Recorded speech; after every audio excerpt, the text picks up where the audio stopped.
ગુજરાતની અંદર આવા સંભળાવો જોઈએ. બોલો સુંધા માતા કી, બોલો સદારામ બાપાની, બોલો વેલનાથ બાપાની, બોલો વાઘજી મહારાજ કી, બોલો ઠાકોર સમાજ કી. મંચ ઉપસ્થિત મારા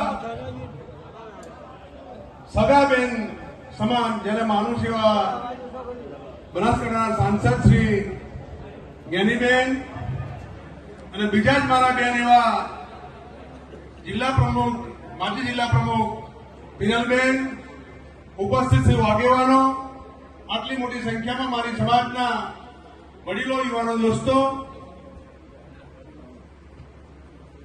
અને અત્યારના શુભ પ્રસંગની અંદર જે આપણે શેરજીજીને પ્રમુખ બનાવ્યા છે એ બદલ હું દિલથી ખૂબ ખૂબ અભિનંદન આપું છું અને આપના સૌના તરફથી પણ ખૂબ ખૂબ અભિનંદન આપું છું.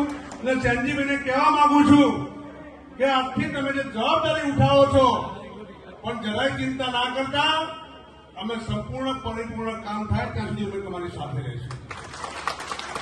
જરાય ચિંતા ના કરતા.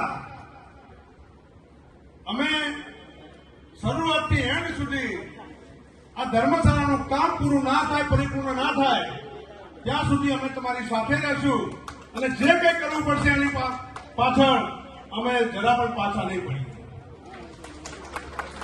સેનજીભાઈએ ધર્મશાળાની જવાબદારી લીધી છે એટલે જ આપણે ભેગા થયા છીએ ને, બીજો કોઈ અત્યારે કોઈ મુદ્દો છે નહીં, બરાબર ને?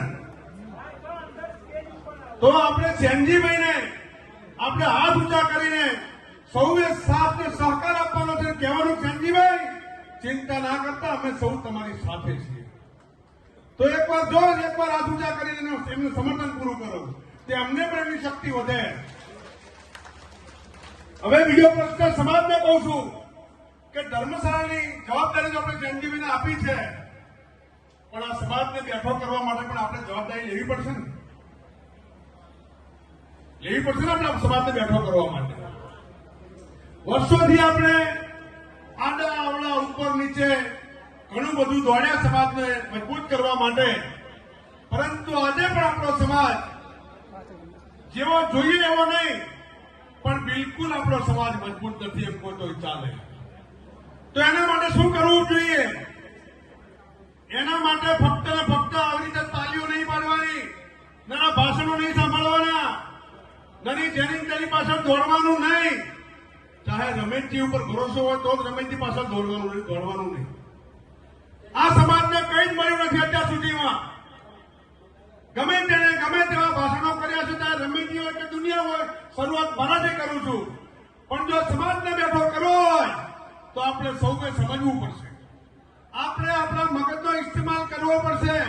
આપણે પ્રગતિશીલ સમાજની હરોળમાં આપણે પણ કઈ રીતે ચાલવું એનો વિશેષ વિચાર કરવો પડશે. હું સોશિયલ મીડિયામાં જોઉં છું, ઘણા બધા લોકો ફલાણી સમાજ આપણને આમ કર્યું, ફલાણી સમાજ આમ કર્યું, આપણે જ્ઞાનીબેનને મુખ્યમંત્રી બનાવવા છે.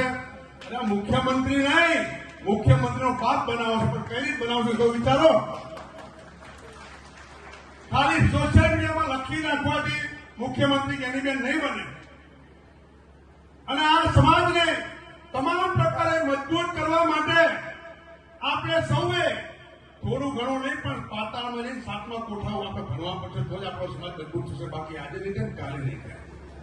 શા માટે આપણે ગુજરાતમાં મોટો મોટો સમાજ હોવા છતાં આપણા બાપડા બચારા થઈને જીવવું પડે?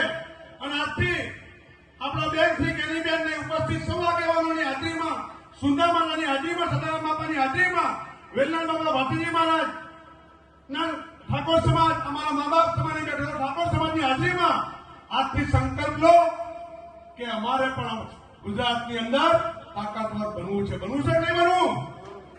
કે આપણે બાપડા બજાર રહીને જવું છે? એના માટે એક હું ઘણી વખત જોઉં છું કે ઘણા બધા જ્ઞાનીબેનનો વિરોધ કરતા હોય મારા જેવા, એટલે મારા ઉપર જ કહું છું, એક્ઝામ્પલ મારા ઉપર આપું છું. અને પછી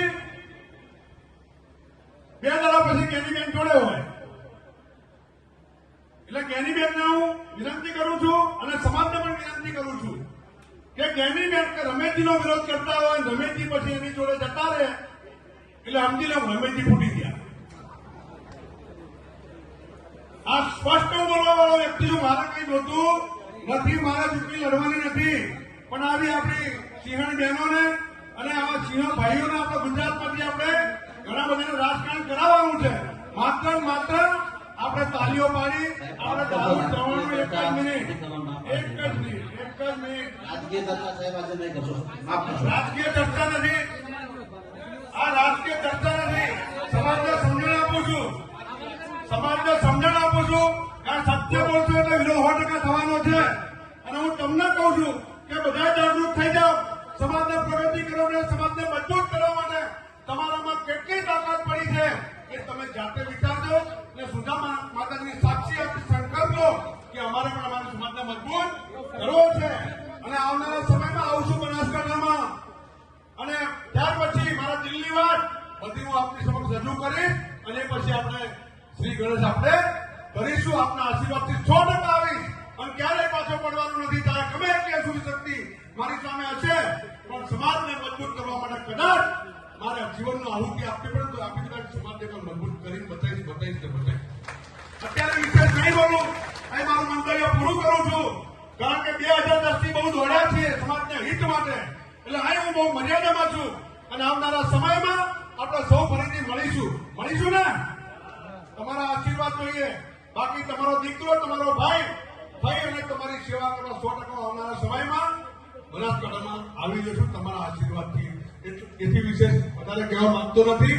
વિશેષ જયારે કહેશું ત્યારે આપણે બનાસકાંઠામાં જયારે આપણે રોયલ સિટી બ્રાહ્મણ સમાજ સંગઠનની સભાઓ થાય ત્યારે મારું આ નાભીમતી જે વાત હશે એ સમાજ હિતની હશે. એટલું કઈ મારું મંતવ્ય પૂરું કરું છું. અસ્તુ, જય માતાજી. કઈ મારાથી વધારે બોલાઈ ગયું હોય તો આપ સૌને 2 હાથ જોડીને માફી માંગુ છું. અને તમારો દીકરો, તમારો ભાઈ સમજી અને મને માફ કરજો એવું આપણે વિનંતી કરું છું. જય માતા.